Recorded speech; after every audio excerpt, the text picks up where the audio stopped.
trasladarle a la ciudadanía confianza y tranquilidad.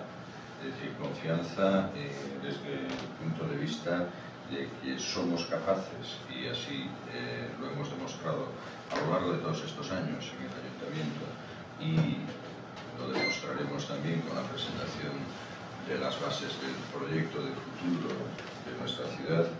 Confianza, como digo, en el sentido de que somos capaces o seremos capaces de construir una alternativa seria, creíble y sobre todo realizable para la ciudad de Santiago de Compostela. Santiago merece un trato distinto. Santiago merece estar en otra posición en la que se encuentra en estos momentos, y no quiero cargar las tintas en la crítica al gobierno municipal, pero algo tendrá que ver el gobierno municipal cuando suceden cosas como las que hemos visto estos últimos tiempos. Y por ello le pido a la ciudad sentirme acompañado.